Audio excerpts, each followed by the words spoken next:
Hello students, welcome to you all on official YouTube channel of Sanskaram Group of Schools. Student, we are going to read our history chapter number 2, Socialism, Europe and the Russian Revolution. Student, this is our part number 2.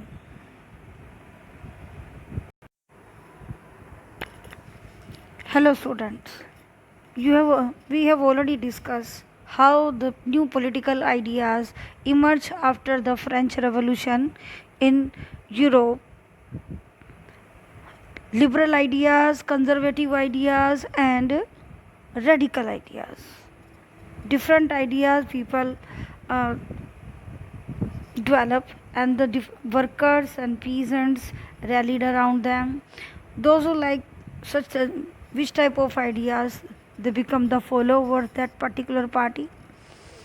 And how the socialism, a new political concept which is also economical concept, emerged in the Europe, in which the leader prefer the betterment of the life of the worker. So अब worker का ज़माना आ रहा था. समाजवादी जो लोग हैं वो workers यानी कि श्रमिक जो वर्ग है उसके लिए काम करने के लिए सोच रहा है और उसी के हाथ में पावर देने की बात सोच रहा है. और उन लोगों को लगता है कि जितने भी मीन्स ऑफ प्रोडक्शन है यानी कि उत्पादन के जितने भी संसाधन हैं वो किसके हाथ में होने चाहिए, वो लोग जो मेहनत करते हैं. और अब हम अपने जो हमारा चैप्टर का नाम है the socialism in Europe and the Russian revolution, तो हमारा जो पहला मॉड्यूल है बेटे उसके अंदर हमने देखा कि किस तरह से विभिन्न विचारधाराएं यूरोप में फ्रेंच रेवोल्यूशन के बाद फैली. और समाजवाद भी एक नया विचार है वो फैला जिसने प्राइवेट प्रॉपर्टी का विरोध किया और मज़दूरों को समाज में स्थान देने की बात की. और किस तरह से अब हम डिस्कस करेंगे कि रशिया एशिया का जो सबसे बड़ा देश है वहाँ राजशाही थी. इस समाजवादी विचारधारा के फलस्वरूप वहाँ जो राजशाही है, जो राजा है, उसका शासन समाप्त हुआ, क्रांति हुई और वहाँ समाजवादी सरकार की स्थापना हुई जिसको हम साम्यवादी सरकार यानी कि कम्युनिस्ट गवर्नमेंट भी कहते हैं.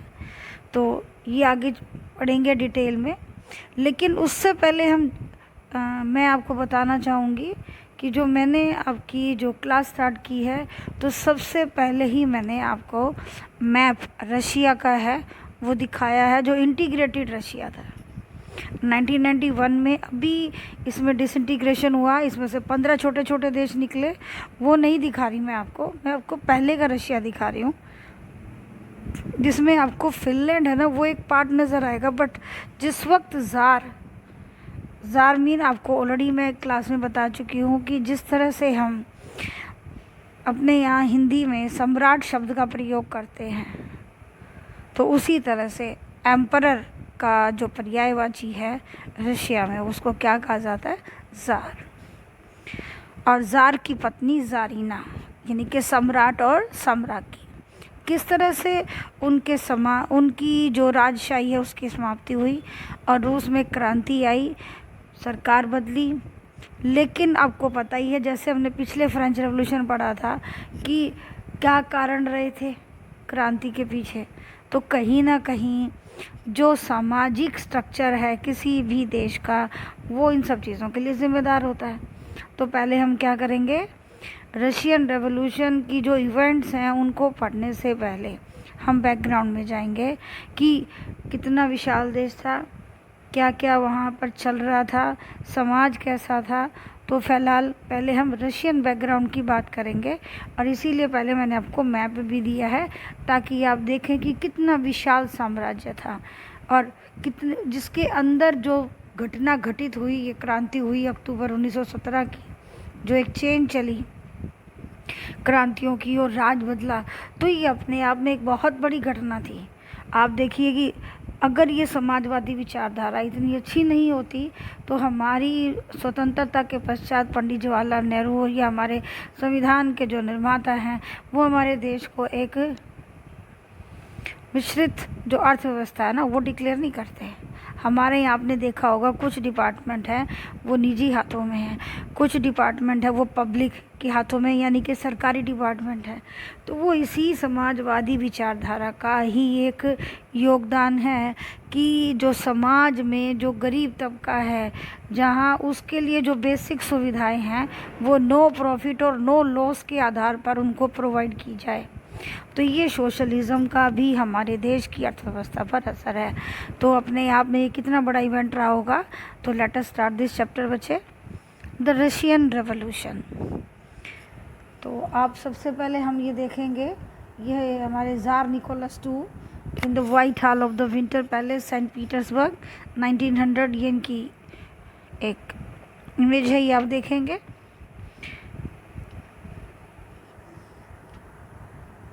जिस तरह से आपने देखा कि हमने पहले फ्रेंच रेवोल्यूशन पढ़ा था कि weak leadership of Louis 16 was one reason of French revolution. Same thing here. Tsar के बारे में थोड़ा सा बताना चाहूँगी जो बुक में नहीं है। He was not so mature when he got the throne. अपने जो अंकल हैं, चाचे, उनके अंडर में ये रहते थे। अगर आप इनकी डीप इनकी नॉलेज में जाएंगे ना, इनकी बायोग्राफी देखेंगे या सब कुछ जानेंगे, तो इन्फ्लुएंस जो था ना, उनको जो इनकी जो टीचिंग थी ना, कहीं वो गलत थी। By heart he was a very good person. Social reform भी किए उन्होंने रशिया में, एजुकेशन लेके आए, इंडस्ट्री लेके आए, कुछ फंडामेंटल कुछ राइट्स जो बेसिक हैं वो प्रोवाइड किए। तो रिफॉर्मर भी इनको माना जाता है, बट कुछ डिसीज़न थे जो इनके गलत रहे और कहीं ना कहीं वो क्रांति का कारण बने।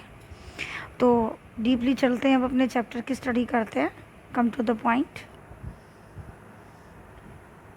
इन one of the last industrialized of European state this situation was reverse, कि यूरोप में जितने भी देश थे उसमें से लीस्ट इंडस्ट्रियलाइज, यानी कि सबसे पिछड़ा औद्योगिक देश, क्योंकि रूस का जो समाज है ना, भारत की तरह एग्रीकल्चरिस्ट कंट्री था ये। तब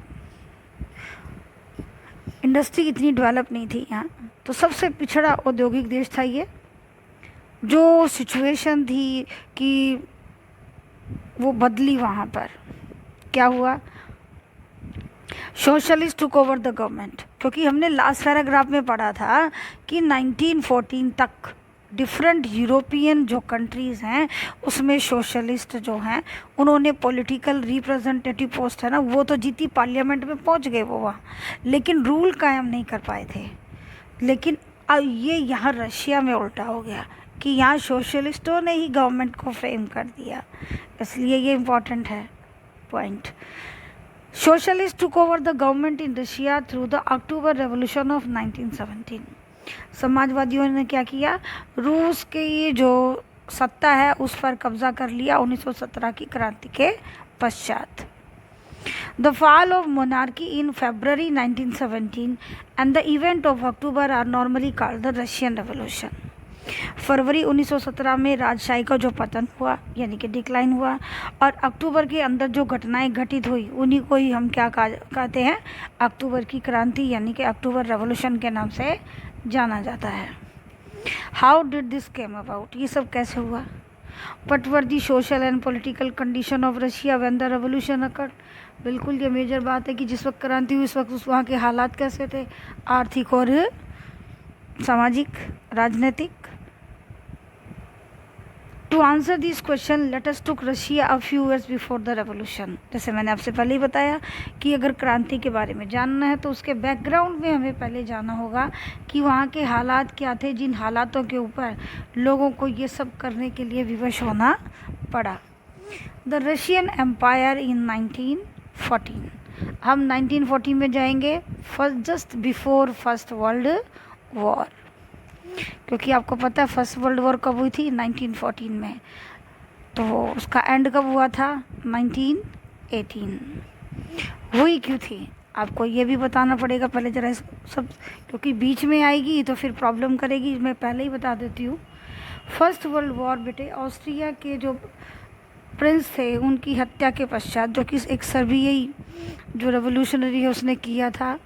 और जितने भी ये यूरोपियन कंट्रीज़ हैं इनके आपस में कुछ फ्रेंडशिप ट्रीटीज़ वगैरह थी जो रिस्पॉन्सिबल रही आपस इस झगड़े के कारण में, कि जिसका राजकुमार मर गया है वो देश दूसरे देश पे हमला तो करेगा ना, तो प्रोटेक्ट करने के लिए दूसरा देश साथ में आएगा।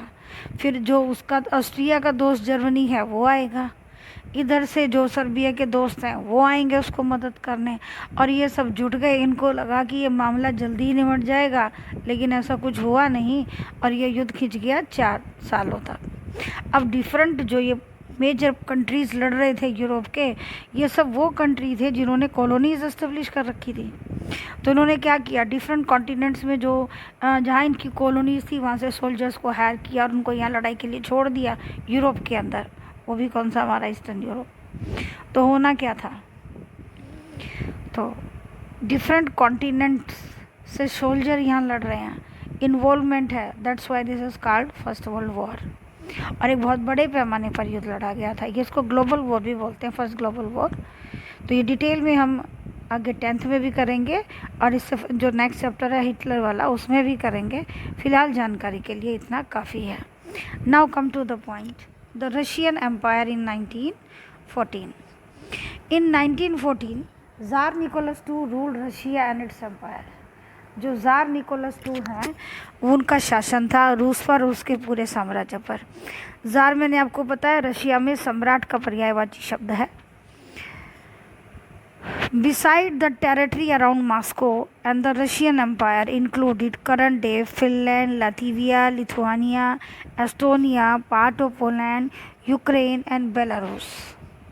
कि मास्को के आसपास पड़ने वाले जो क्षेत्र है उसके अलावा आज जो फिनलैंड कंट्री है, लातविया है, लिथुआनिया है, एस्टोनिया है, पोलैंड है, यूक्रेन, बेलारूस, ये सब उस वक्त रूसी साम्राज्य का हिस्सा थे। इसीलिए मैंने आपको वो मैप दिया है, उसको फिर से आप ध्यान से देखना। It stretched to the Pacific and comprised today's Central Asia state as well as Georgia, Armenia and Azerbaijan।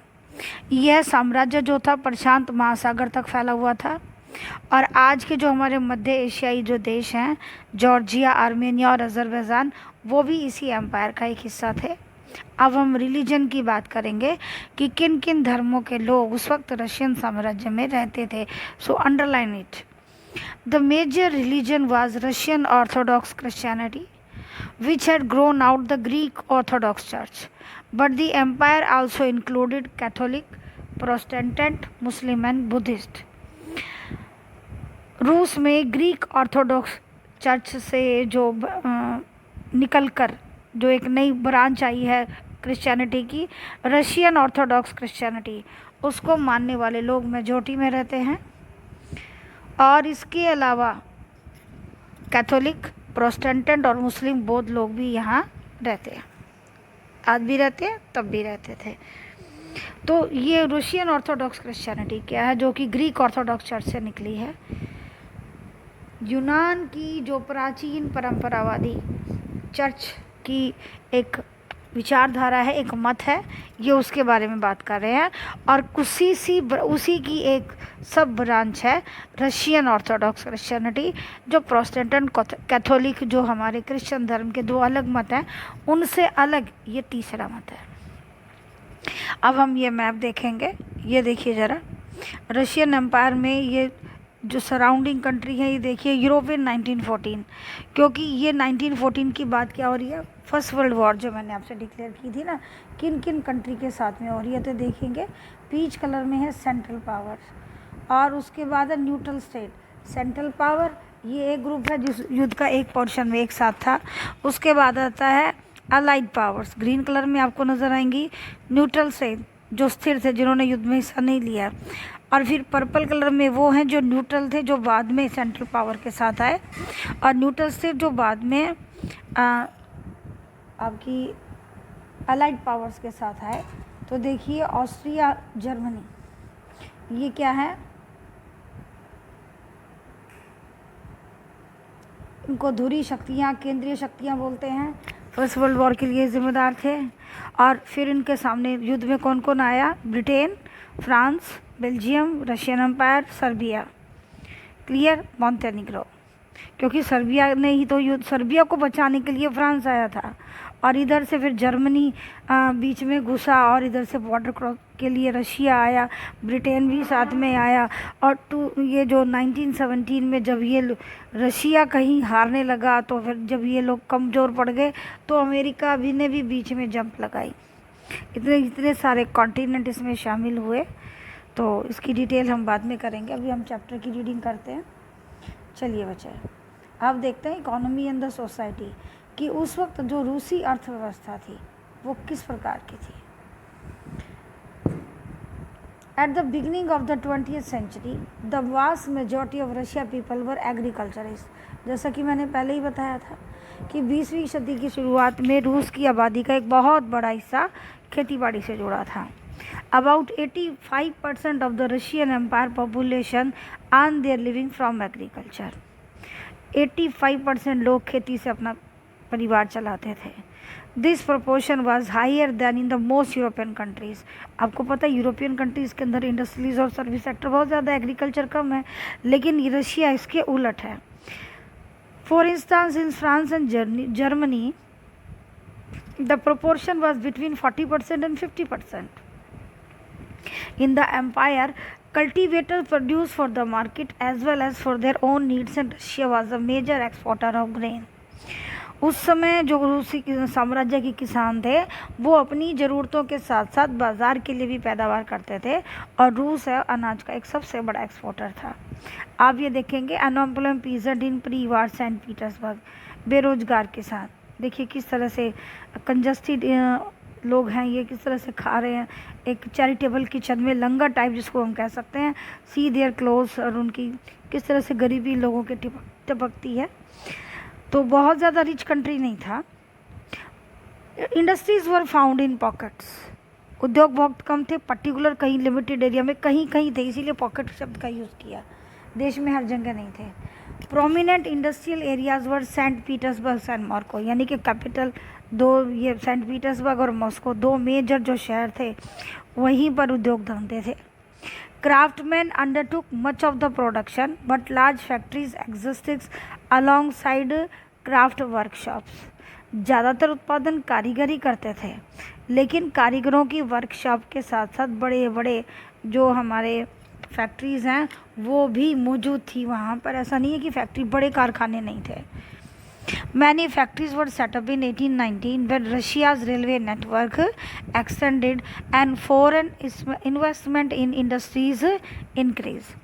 बहुत सारे जो कारखाने हैं वो 1890 में चालू हुए थे जब रूस के रेलवे नेटवर्क को फैलाया जा रहा था, और उसी समय रूसी जो इंडस्ट्रीज़ है उसमें फ़ॉरेन इन्वेस्टमेंट भी बढ़ा था कि फ़ॉरेन इंडस्ट्रियलिस्ट ने यहाँ के पैसा लगाया।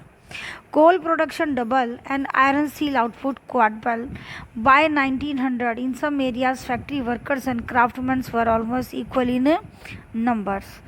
जी, और इन सब चालों के जो ये काम चल रहा था इंडस्ट्री में, इसके चलते रूस में कोयला उत्पादन दुगना हो गया, तो स्टील का उत्पादन है वो 4 गुना बढ़ गया, और 1900 तक कुछ इलाकों में तो कारीगर और कारखाना मजदूर है वो दोनों की संख्या बराबर हो गई, यानी कि इंडस्ट्रीज़ हैं वो बढ़ रही थी।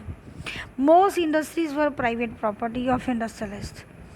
ज़्यादातर जो प्रॉपर्टी थी वो इंडस्ट्रीज थी वो उद्योगपतियों की निजी संपत्ति थी, यानी कि प्राइवेट इंडस्ट्रियलिस्ट थे, प्राइवेट प्रॉपर्टी थी, इंडिविजुअल था, सरकार का कुछ नहीं था। तो इसका मतलब वर्करों का शोषण खूब हो रहा होगा। Government supervise large factories to ensure minimum wages and limited hours of work. यूँ तो सरकार क्या कर रही थी, बड़ी बड़ी फैक्ट्रियों पर सुपरविज़न कर रही थी कि जो उनको मिनिमम सैलरी है वो मिल जाए, वर्किंग आवर फिक्स हो, तो चेकिंग तो चल रही थी गवर्नमेंट डिपार्टमेंट से, but factory inspectors could not prevent rules being broken. लेकिन जो सरकार, फैक्ट्री, जो ये डिपार्टमेंट के लोग थे, ये इंडस्ट्रियलिस्ट को जो रूल ब्रेक करने से रोक नहीं पा रहे थे। काफ़ी हद तक करप्शन था।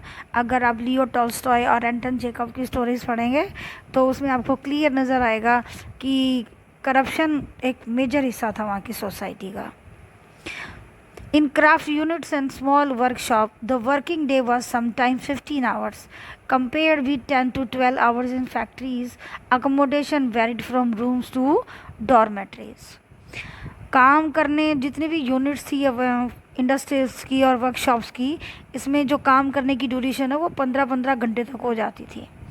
और मज़दूर हैं 10 से 12 घंटे की जो उनकी एक तरह से हम ये कह सकते हैं कि उसकी ड्यूरेशन जो थी एक पर्टिकुलर की 10 से 12 घंटे की होती थी। और मज़दूरों के रहने के लिए कमरों से लेके डॉर्मेट्री तक सब वहीं पर था। ये एक डॉर्मेट्री आप देखेंगे किस तरह से वो बेचारे सिर्फ सोने के लिए उनको जगह है, कोई प्राइवेसी नाम की चीज़ नहीं है। Worker sleeping in bunkers in a dormitory in pre revolutionaries Russia, they slept in shift and could not keep their families.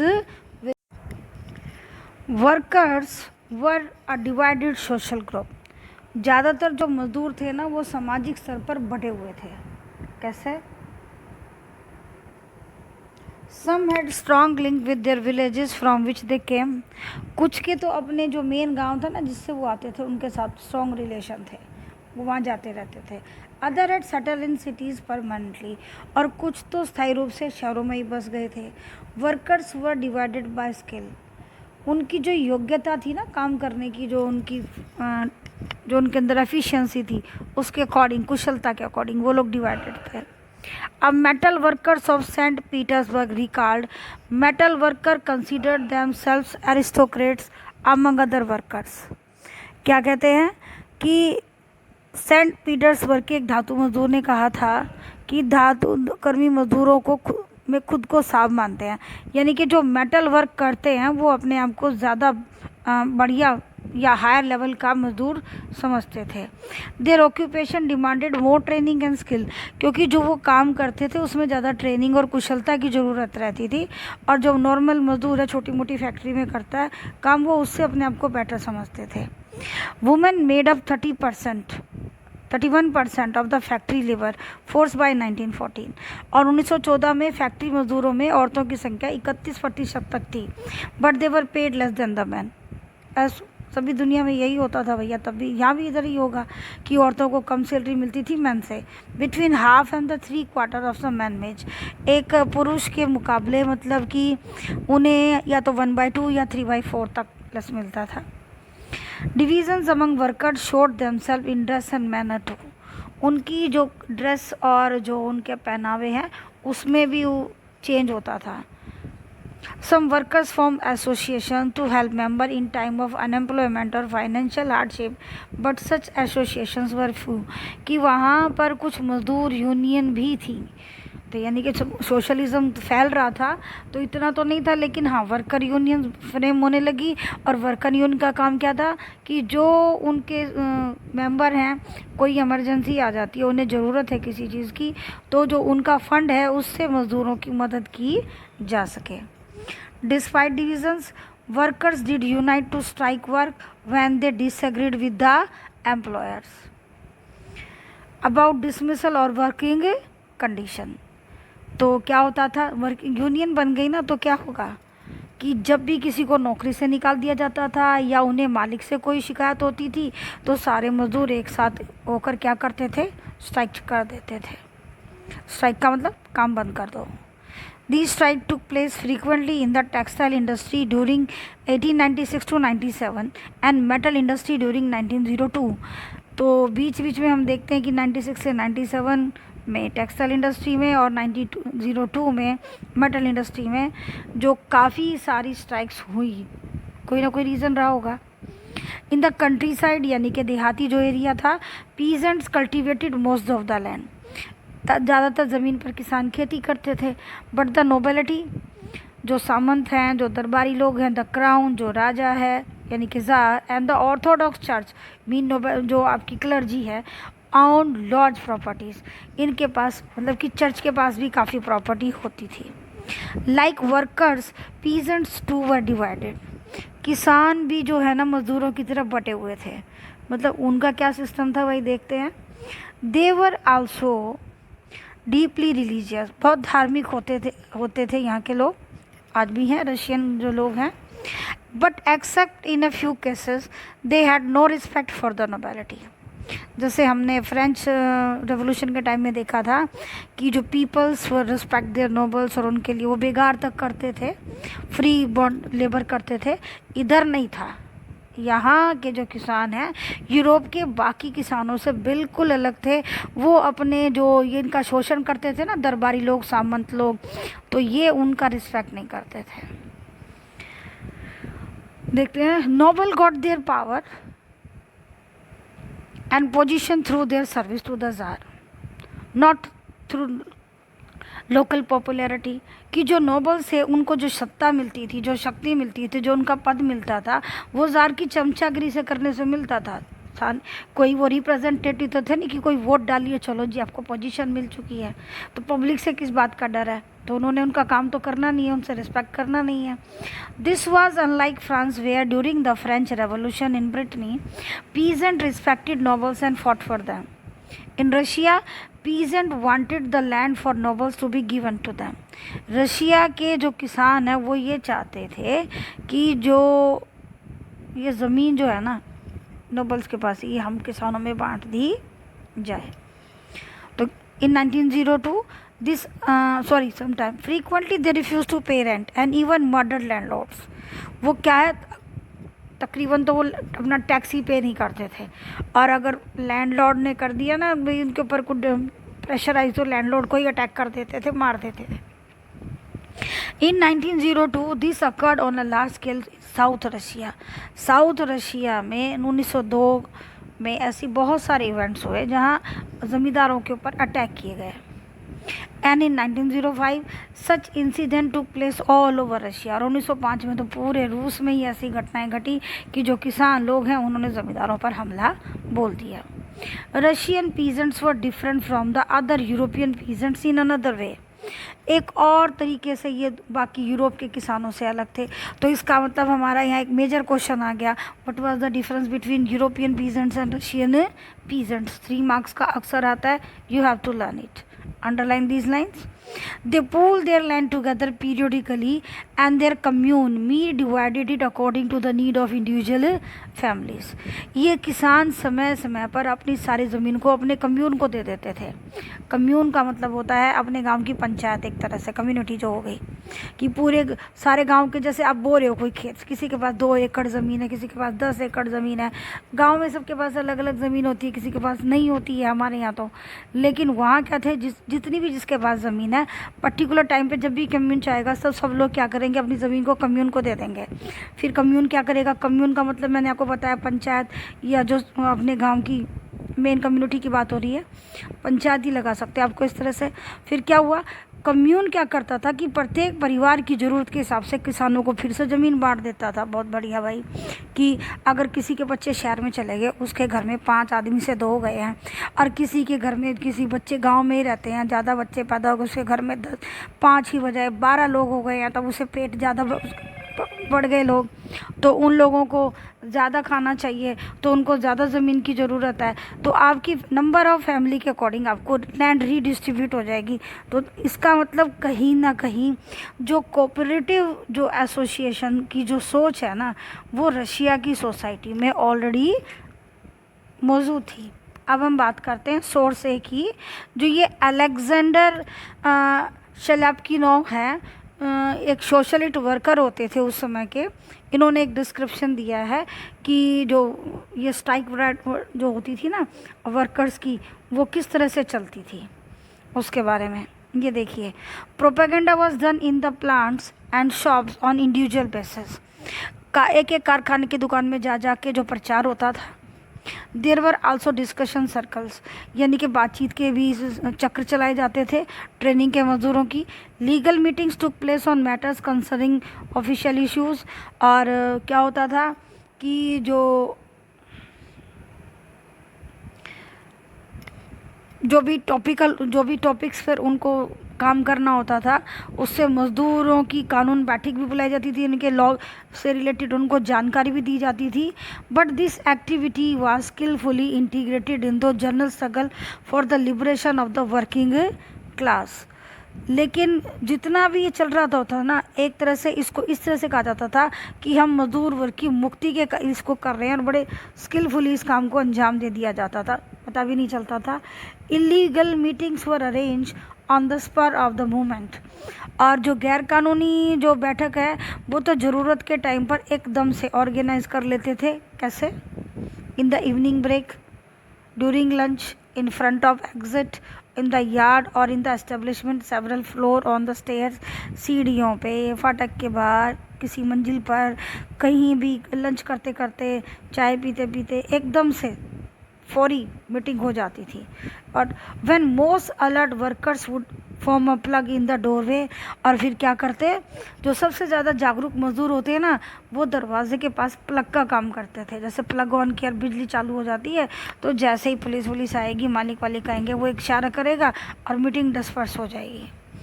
And the whole mass piled up the exit, और तकरीबन लोग क्या होते थे, जो गेट के पास काफ़ी लोग खड़े हो जाते ताकि अंदर जो हो रहा है ना वो बाहर पता ना चले।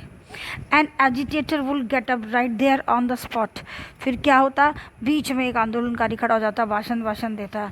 Management would contact the police, management police को कॉन्टैक्ट करने की कोशिश करता on the telephone, but the speeches would have already been made and the necessary decision by the time they arrive. भाषण, जब तक पुलिस आती भाषण हो चुका होता था, फैसले ले दिए जाते थे और मीटिंग डिस्पर्स हो जाती थी। यानी कि सब बड़ी कॉन्स्पिरेसी के साथ में किया जाता था और वर्कर्स सब मिलकर काम करते थे। अब है सोशलिज्म इन रशिया, कि रशिया में समाजवाद है, उसने अपनी जड़ें कैसे जमाई। चलिए, all political parties were illegal in Russia before 1914। 1914 से पहले रशिया में जो पॉलिटिकल पार्टीज हैं वो सब इलीगल थी। The Russian social democratic workers party, underline this, was founded in 1898 by socialist who respected Marx ideas. Karl Marx के विचारों से जो प्रभावित जो हमारे वर्कर्स थे, उन्होंने क्या किया, 1898 में Russian social democratic worker party है वो बनाई। However, because of government policing, it had to operate as an illegal organization, क्योंकि 1898 में बनी थी, 1914 से पहले, तो इसका मतलब ये जितना भी काम कर रही थी ना इस ड्यूरेशन तक, वो इलीगल ही था। It set up a newspaper, mobilise workers and organise strike, इसने मजदूरों को संगठित किया था, अपना अखबार निकाला था और हड़ताल जैसे ही एक्टिविटीज़ करवाती थी छिपकर।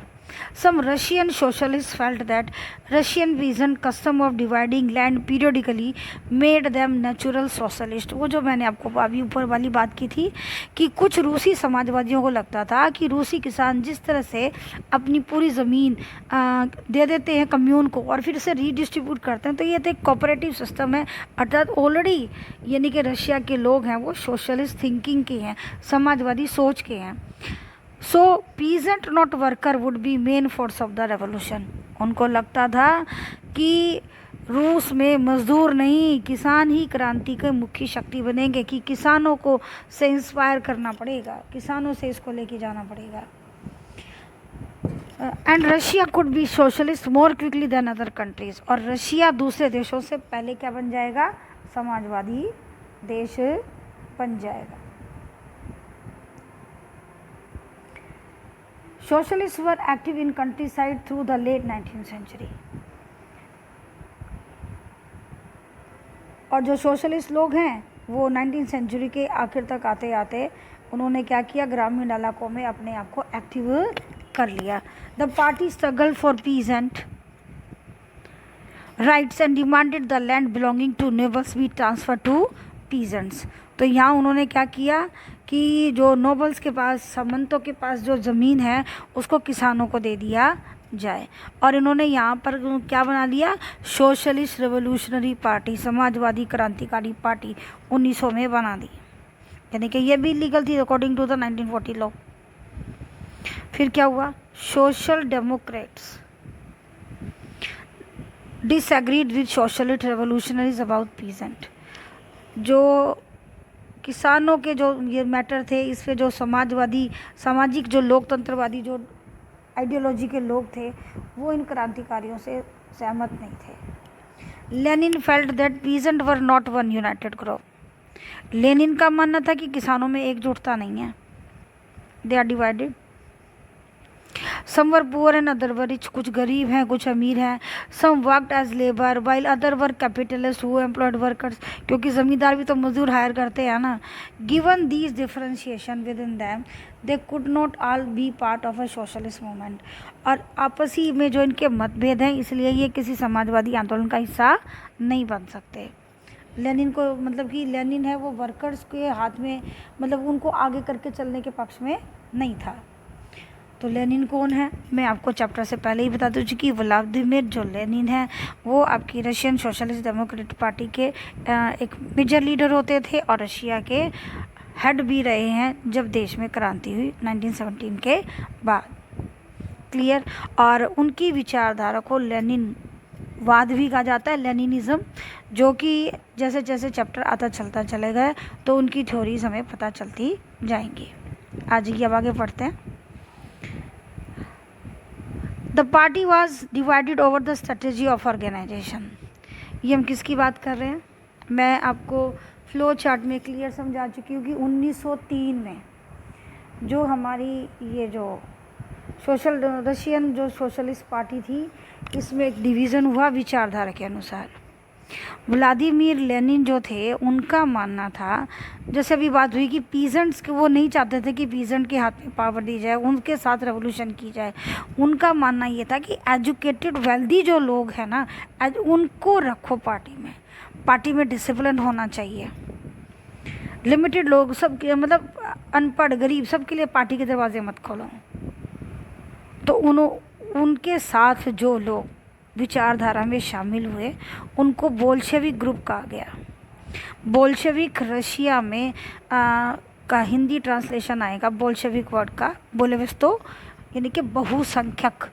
इसका मतलब जब पार्टी में डिवीज़न हुआ तो मेजॉरिटी जो लीडर हैं वो किसके साथ चले गए, व्लादिमीर के साथ। तो वो लोग जो गिनती में कम रह गए, अल्पसंख्यक, तो मैनिफेस्टो और रशियन शब्द है जिसका मतलब है कम संख्या वाले लोग, अल्पसंख्यक, तो उनको मेंशेविक कहा गया। जूलियस मार्तोव इसके लीडर थे, जो आपकी बुक में नहीं मिलेगा, ये मैं आपको बता रही हूँ। जूलियस मार्तोव का मानना था कि जो पार्टी है कम्युनिस्ट पार्टी, उसके दरवाजे सभी के लिए, चाहे वो पीजेंट है चाहे वो वर्कर है, उसका इकोनॉमिक स्टेटस मैटर नहीं करता, उसका एजुकेशन मैटर नहीं करता है, वो सबके लिए खुली होनी चाहिए। तो ये दो थिंकिंग वहाँ फिर चली वहाँ के समाज में, सोशलिस्टों के बीच में। चलिए तो हम उसको डिस्कस करते हैं। The party was divided over the strategy of organisation. जो संगठन की जो रणनीति, उस पर पार्टी में गहरे मतभेद थे। Vladimir Lenin who led the Bolshevik group thought that in a repressive society like Tsarist Russia the party should be discipline and should control the number and quality of its member. कि tsar यानी कि सम्राट शासित जो रूस है, जहाँ बहुत ज़्यादा दमन हो रहा है लोगों का, पार्टी अनुशासित होनी चाहिए और अपने सदस्यों की संख्या पर और उसकी क्वालिटी पर उसका कंट्रोल होना चाहिए, यानी कि एजुकेटेड होने चाहिए, रिच होने चाहिए। और जो दूसरे थे मेंशेविक, उसका मानना ये था कि the party should be open to all as in Germany, की जर्मनी की तरह रिच पुअर हर कोई पार्टी का मेंबर हो सकता है। सो अभी हम नेक्स्ट पॉइंट भी साथ साथ ही लेके चलेंगे। 2.4 आज इस पॉइंट में हम करते हैं। अ टर्बुलेंट टाइम 1905 रेवोल्यूशन। 1905 रेवोल्यूशन हम लेके चलेंगे। उथल पुथल का समय, टर्बुलेंट वन, जब समाज में हलचल मच गई। ऐसा क्या हुआ 1905 में? रशियन रेवोल्यूशन 1917 में हुई थी, लेकिन 1905 में भी एक क्रांति हुई, कुछ बदलाव आया। पहले उसके बारे में पढ़ते हैं। रशिया वॉज एन ऑटोक्रेसी, ये निरंकुश राजशाही थी। निरंकुश राजशाही का मतलब होता है कि राजा किसी की सुनेगा नहीं, अपनी अपनी चलाएगा। Unlike other European rulers, even at the beginning of the 20th century, tsar was not subject to the parliament. वो जार जो है वो पार्लियामेंट, संसद के अधीन तो था ही नहीं। Liberals in Russia campaign to end its state of affairs, और लिबरल्स जो थे उदारवादी, वो इस सिचुएशन को ख़त्म करना चाह रहे थे। वो चाह रहे थे कि राजा आंसरेबल हो जाए। सोशल डेमोक्रेट्स और सोशल रेवोल्यूशनरीज उनके साथ मिलकर उन्होंने ये एक्टिविटी चलाई लिबरल्स ने। They work with peasant and worker during the revolution of 1905 to demand a constitution. उन्होंने संविधान की मांग रख दी 1905 में। They were supported in the empire by nationalist in Poland for instance and Muslim dominated areas by Jadidist who wanted modernize Islam to lead their societies। और इन liberals का साथ दिया जो कि राष्ट्रवादी पोलैंड के इलाके के लोग थे और इस्लाम में जो जदीदी जो हैं ये आपका तजाकिस्तान, कजाकिस्तान, कुर्दिस्तान जो इस वाला इलाका है, अज़रबैजान, यहाँ पर मुस्लिम कम्युनिटी है जिसमें से कुछ लोग सोशल रिफॉर्मिंग चाहते थे अपने धर्म के अंदर, तो उनको जदीदी कहा जाता था। तो उन्होंने इन लिबरल्स का साथ दिया। The year 1905 was a particularly bad for the Russian worker. और 1904 का टाइम जो था ना, यानी कि 5 में जो कुछ हुआ उसके लिए पहले कुछ हुआ होगा, तो हम उसी की बात कर रहे हैं कि रशियन वर्कर्स के लिए बहुत बुरा साल था। Prices of essential good rose so quickly that real wages decline by 20%। Real wages क्या होता है बेटा? परचेसिंग पावर कम हो गई, यानी कि महंगाई बढ़ गई, सैलरी उतनी रही, तो उसी कीमत उसी पैसे से अब आप कम सामान खरीदोगे ना, तो इसका मतलब रियल वेज डाउन हो गई 20%। The membership of workers association rose dramatically. और मजदूर जो संगठन थे उसके सदस्य तेजी से बढ़ने लगे, क्योंकि उनको लग रहा था कि हमारी वर्कर यूनियन हमारे लिए कुछ करेगी। गरीब परेशान थे उस वक्त। When 4 members of assembly of Russian worker which has been formed in 1904 were dismissed as Putilov iron works, there was a call for industrial action.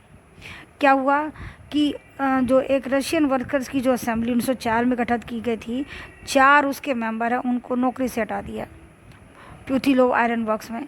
तो मजदूरों ने एक आंदोलन छेड़ दिया। ओवर द नेक्स्ट डे, और अगले दिन क्या हुआ? Days over 1,10,000 workers in St. Petersburg went on strike, demanding a reduction in the working day of to 8 hours, an increase in wages and improvement in working conditions।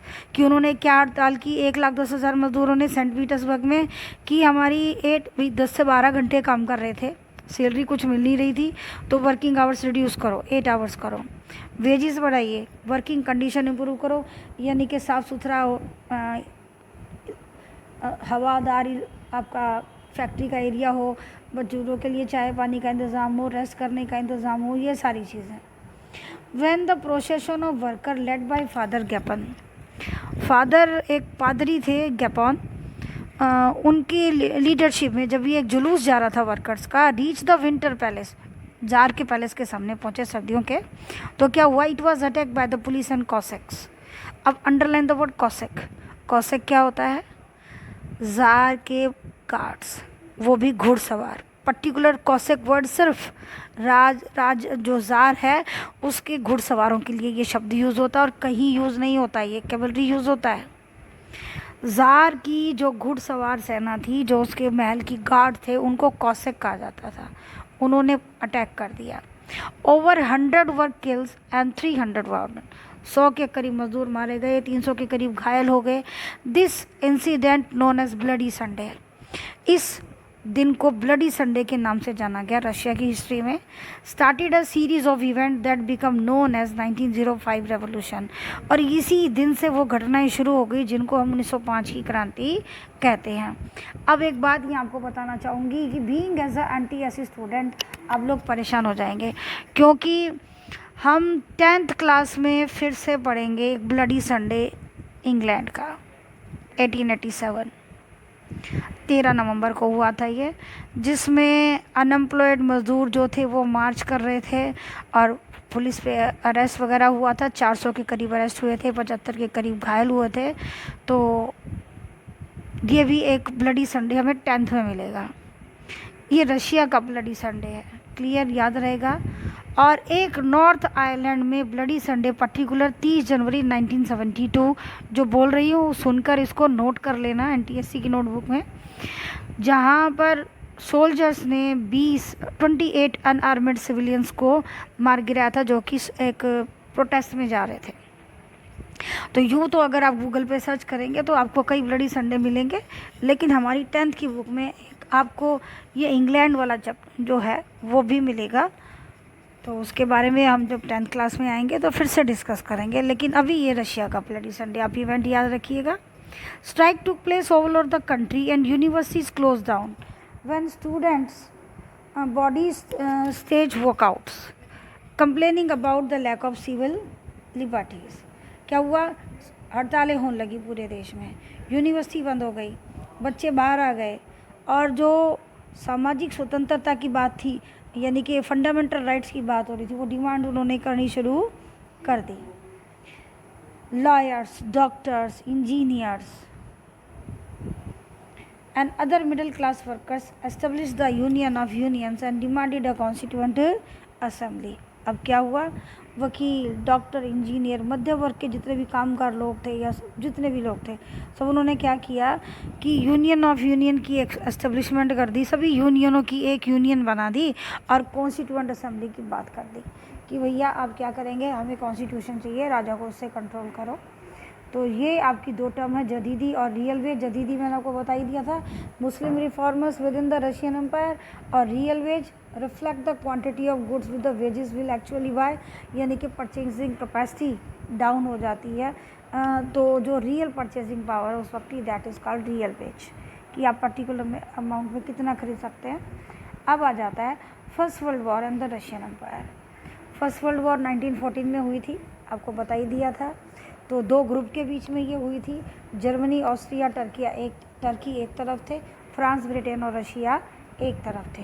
कारण मैंने आपको बताया कि ऑस्ट्रिया का जो राजकुमार था उसकी हत्या एक सर्बियाई जो क्रांतिकारी है उसने कर दी थी।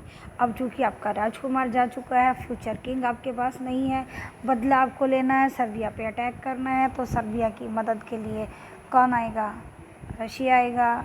सर्बिया का फ्रांस के साथ में कोलैबोरेशन है, फ्रांस आएगा, फ्रांस का दोस्त ब्रिटेन है वो साथ में आएगा, रशिया की रिश्तेदारी है, फ्रेंडशिप है, वो जर्मनी में है, वो उसके साथ आएगा। और फिर टर्की अपने काम से बीच में कूदा क्योंकि वो इटली से समस्या उधर आ रही थी। तो इधर ढेर सारे फैक्टर्स ने काम किया और ये डिफरेंट जो मेजर पावर थी हमारे पास कॉलोनियल, उसमें ग्लोबल वार हुई 1914। पर्टिकुलर डे जो भी कुछ है वो मैं सारा आपको फ्लो चार्ट में दे चुकी हूँ कि ये युद्ध कब हुआ था और किस दिन ख़त्म हुआ था। इन 1914 अगर आप चाहते हैं तो आपके साथ में ये शेयर करूँ तो ये एक अलग बात है, तो otherwise you can search on the Google also about the causes of First World War and the events of First World War। तो ये सब चीज़ें वहाँ आपको डिटेल में नज़र आ जाएंगी। बट अभी हमारे लिए इतना ही काफ़ी है कि हमें पढ़ें कि कौन कौन से जो मेजर ग्रुप थे जो युद्ध में शामिल थे। Then in 1914 war broke out between two European alliances, Germany, Austria and Turkey, ये सेंट्रल पावर कहलाए, फ्रांस, ब्रिटेन, रशिया, बाद में इटली और रोमानिया इसका पार्ट हो गए थे। ये आपका क्या कहलाए, अलायंस, मित्र शक्तियाँ कहलाए। Each country has a global empire, और जितने भी देश थे आपको पता ही है ये उस वक्त क्या थे, अपनी एक एस्टेब्लिश कर चुके थे स्थापित सत्ता। तो इसके अंदर हम क्या देखते हैं कि ये अपनी कॉलोनीज एस्टेब्लिश कर चुके थे, तो इनके पास पावर थी। तो इन्होंने क्या किया, इस युद्ध में जिन देशों को इन्होंने गुलाम बनाया था इन्होंने उनको क्या किया, यूज़ किया। अब उन देशों की सेनाओं को, तो भले ही युद्ध यूरोप में हो रहा है लेकिन वो जो चल रहा था सब कुछ वो कहाँ जा हो रहा था, पूरे के पूरे डिफरेंट कॉन्टिनेंट्स में सोल्जर्स हैं वो स्ट्रगल कर रहे थे। तो इसका मतलब इसको ग्लोबल युद्ध का नाम जो है इसीलिए इसको क्या बोला गया था, फर्स्ट वर्ल्ड वॉर। हाँ जी, और एक्चुअल में ये सब हुआ जो था ये जून के महीने में हुआ था, 25 या 26 जून के आसपास। और जो एंड जो इस वॉर का हुआ था वो हुआ था 11 नवंबर 1918 को, और 28 जुलाई 1914 को ये स्टार्ट हुआ था। और 4 साल तक तकरीबन ये युद्ध चला, और इसका जो फाइनल रिज़ल्ट ये रहा कि जर्मनी की और आपकी टर्की की हार। ठीक है, और इस चीज़ ने इंडिया पर क्या इम्पैक्ट डाला और जर्मनी में बाद में क्या हुआ वो हम बाद में पढ़ेंगे।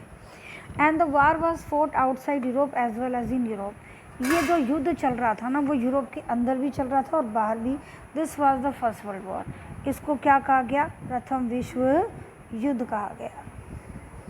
इन Russia this war was initially popular and people rallied around tsar Nicholas II। और रूस में जो क्या था, शुरू में जो रूसियों को काफ़ी समर्थन मिला, जो ज़ार है वो उसको लोगों ने सपोर्ट किया एंड द वॉर कंटिन्यूड। युद्ध हो गया।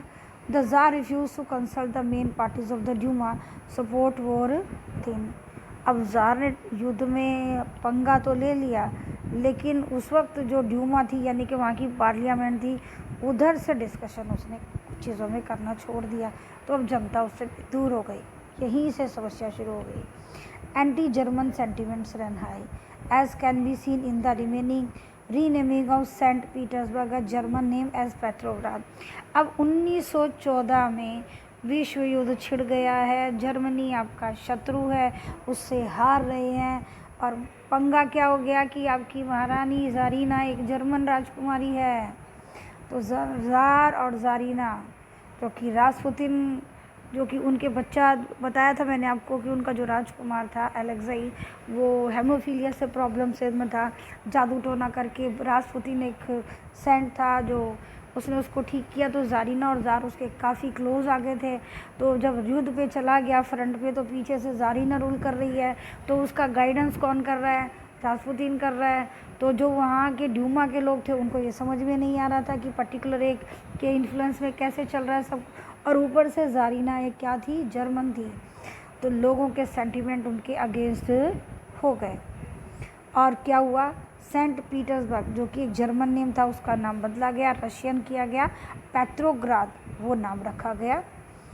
The tsarina Alexandra German origins and poor advisers specially among Karl Rasputin made the autocracy unpopular.